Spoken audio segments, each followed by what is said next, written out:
এবার জিবরাইল আলাইহিস সালাম সপ্তম আকাশ থেকে অতিক্রম করলেন, কোথায় যাবে? সিদরাতুল মুনতাহা থেকে আরো দূরে যাবে, সেটা হলো সিদরাতুল মুনতাহা। আল্লাহ তাআলা কোথায় আছে? এই হাদিস দ্বারা, তাফসীর দ্বারা বোঝা যাচ্ছে যে আল্লাহ তাআলা সপ্তম আকাশের উপরে সিদরাতুল মুনতাহায়, সেই সিদরাতুল মুনতাহায় আল্লাহ পাক পরওয়ারদিগার সেখানে বসে আছে।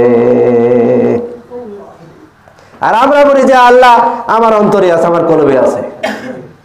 আল্লাহ যদি আমার কলবে থাকে, অন্তরে থাকে, তাহলে আল্লাহ পাক পরওয়ারদিগার মুহাম্মদ সাল্লাল্লাহু আলাইহি ওয়াসাল্লাম আবার সপ্তম আকাশ অতিক্রম করে সিদরাতুল মুনতাহায় কেন নিয়ে গেলেন?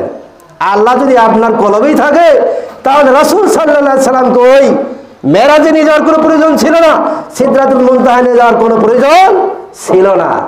সুতরাং এই হাদিস দ্বারা প্রমাণিত, তাফসীর ইবনে কাসিরের মধ্যে বর্ণনা হয়েছে যে আল্লাহ তাআলা সপ্তম আকাশের উপরে সিদরাতুল মুনতাহা, সেখানে আল্লাহ তাআলা বসে আছেন। এবার জিবরাইল আলাইহিস সালাম রাসূল সাল্লাল্লাহু আলাইহি ওয়াসাল্লামকে সপ্তম আকাশ থেকে আরো দূরে যাবে, নবীজিকে নিয়ে চললেন সিদরাতুল মুনতাহায়। সিদরাতুল মুনতাহায় নিয়ে গেলেন, নিয়ে যাওয়ার পরে ওইখানে রেখে আসলেন। ওখানে নবীজি থাকলেন, জিবরাইল আলাইহিস সালাম থাকলেন। আল্লাহ তাআলার সাথে সাক্ষাৎ হবে কি হবে না? হাদিস দ্বারা প্রমাণিত রয়েছে যে রাসূলুল্লাহ সাল্লাল্লাহু আলাইহি ওয়াসাল্লামের সাথে আল্লাহ দেখা হয় নাই। আর কিভাবে মানুষ বলে যে চক্ষু মুজি আল্লাহকে দেখতে পাওয়া যায়? যখন নাউজুবিল্লাহ, মুহাম্মদ সাল্লাল্লাহু আলাইহি সাল্লাম আল্লাহকে দেখতে পারে নাই।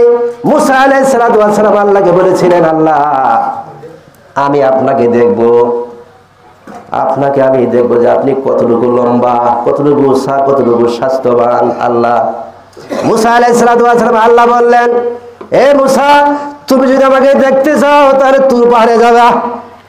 তুর পাহাড়ে যাওয়ার সময় হয়ে গেল। রাসূলুল্লাহ সাল্লাল্লাহু আলাইহি ওয়াসাল্লাম হাদিস দ্বারা প্রমাণ করে মুসা আলাইহিস সালাম তুর পাহাড়ে যাওয়ার আগে আল্লাহ তাআলা নূর দিয়ে দিলেন। নূর দেওয়ার পরে মুসা আলাইহিস সালাম নূর দেখে, তাজাল্লি দেখে মুসা আলাইহিস সালাম বেহুশ হয়ে জমিনে পড়ে যায়। তাহলে কিভাবে মানুষ বলে যে আমি আল্লাহকে দেখেছি? হ্যাঁ, নাউজুবিল্লাহ, আস্তাগফিরুল্লাহ। রাসূল সাল্লাল্লাহু আলাইহি ওয়াসাল্লামের সাথে আল্লাহর দেখা হয় নাই, মুসা আলাইহিস সালাম আল্লাহর সাথে দেখা হয় নাই। তাহলে আমরা কিভাবে বলি যে জিকির করতে করতে করতে করতে অন্তর খুলে যায়, আল্লাহকে দেখতে পাইছে? জোরে বলেন নাউজুবিল্লাহ।